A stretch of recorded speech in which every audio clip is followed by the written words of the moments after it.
Werner Klemperer was a German-born actor who achieved fame in America for his portrayal of Nazis on screen. Despite fleeing from Nazi persecution as a young man, Klemperer's talent and dedication to his craft saw him play some of the most heinous characters in history.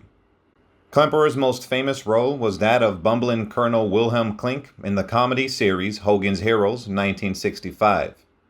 Despite being known for his comedic performance, Klemperer was a talented dramatic actor. This was demonstrated by his powerful portrayal of an arrogant, unrepentant Nazi judge being tried for crimes against humanity in Judgment at Nuremberg, 1961. For Klemperer, the idea of achieving fame by playing Nazis in America must have been a particularly painful irony. He was born in Cologne in 1920 and fled Nazi Germany with his family in 1935. Despite this, Klemperer's talent and dedication to his craft saw him repeatedly cast as Nazi characters. In Judgment at Nuremberg, Klemperer played Emil Hahn, a Nazi war criminal on trial for his crimes. He also played the infamous mass murderer Adolf Eichmann in Operation Eichmann.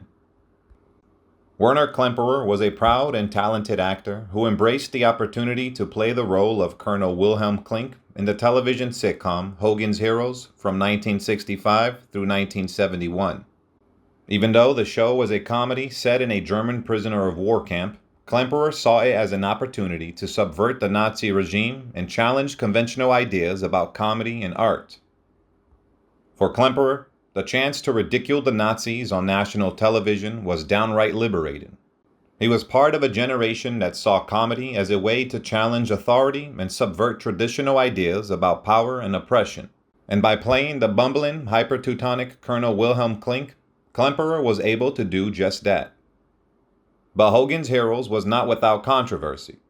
Some critics felt that it was inappropriate to make light of the atrocities committed by the Nazis just 20 years after the liberation of Auschwitz. Klemperer, however, remained proud of his role on the show and saw it as an opportunity to challenge traditional ideas about comedy and art. Interestingly, Klemperer was not the only German Jewish refugee to appear on the show. 3 prominent Nazis were played by German Jewish refugees. And among the prisoners in the camp was a Buchenwald survivor who had lost 12 siblings and parents in Auschwitz. He still bore the concentration camp number A5714 that the Nazis had branded onto his forearm. Even in the less politically correct times of the 1960s, some critics were quick to point out its flaws. Jack Gold, a prominent critic at the New York Times, described the show as, quote, a little sick, and criticized it for being an insensitive and misguided extension of Hollywood's tendency to turn anything and everything into cheap slapstick. But for Robert Clary, the actor who played the French prisoner Le Beau, the show was not meant to be taken too seriously. Clary, a Buchenwald survivor, insisted that Stalag 13 was not a concentration camp, but a prisoner of war camp, and that there was a world of difference between the two. While captured soldiers were certainly subjected to cruelty and mistreatment, they were not subjected to the same horrors as the Jews who were gassed and hanged in concentration camps. That being said, the show's Nazi-ness was central to its success. One of its recurring characters was Gestapo Major Wolfgang Hochstetter, played by another Jewish actor, Howard Kane. The burly, stupid I See Nothing Sergeant Schultz was portrayed by Viennese-born Jew John Banner, who also lost family members to the Nazis. Banner asserted Schultz is not a Nazi. He believed that Schultz represented some sort of goodness in any generation. The good German position is ethically dubious since it absolves the millions whose complacency made Hitler possible. Werner Klemperer frequently referred to Klink as just another acting assignment since he is the son of the renowned violinist, composer, and conductor Otto Klemperer, and because he is a trained actor who spent most of his 3 years in the American Army during World War II entertaining the troops.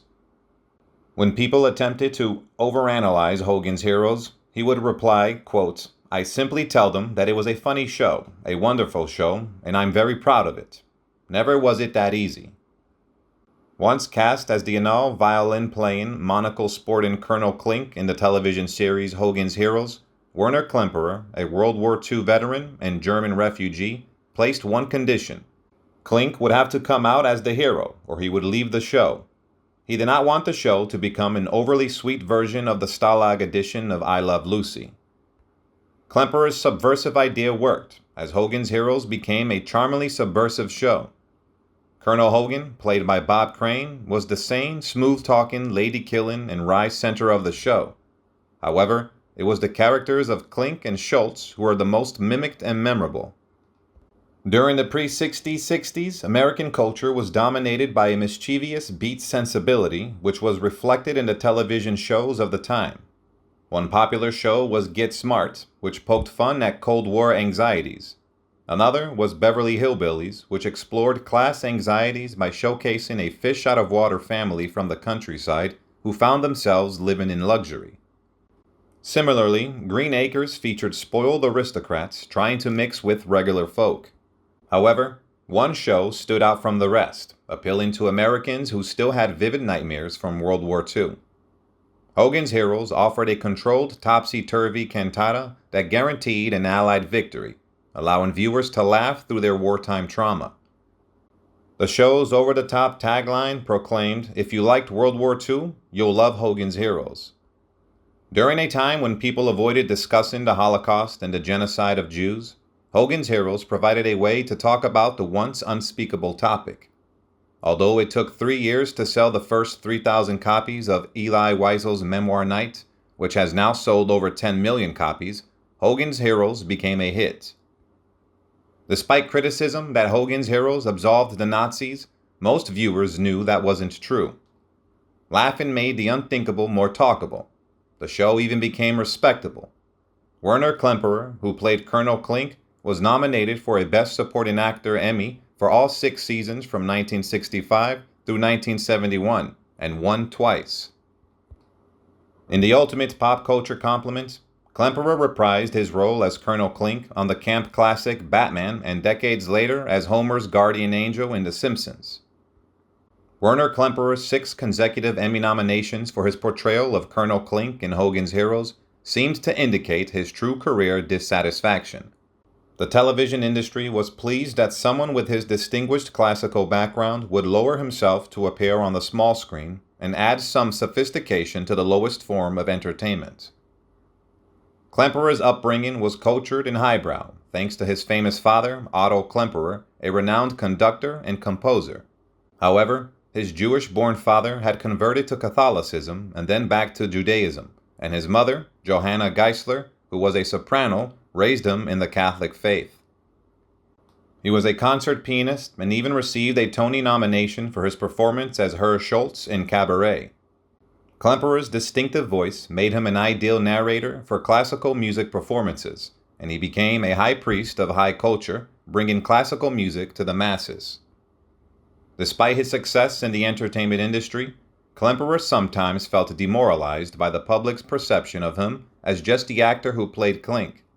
His widow, Kim Hamilton, admitted that he wanted to be loved for his classical music and not just his role in Hogan's Heroes. However, Klemperer was a professional and appreciated the opportunities and adulation that came with his success. He passed away on December 6, 2000, leaving behind a legacy as both an accomplished actor and a talented musician. Goodbye, and rest in peace, legend actor Werner Klemperer.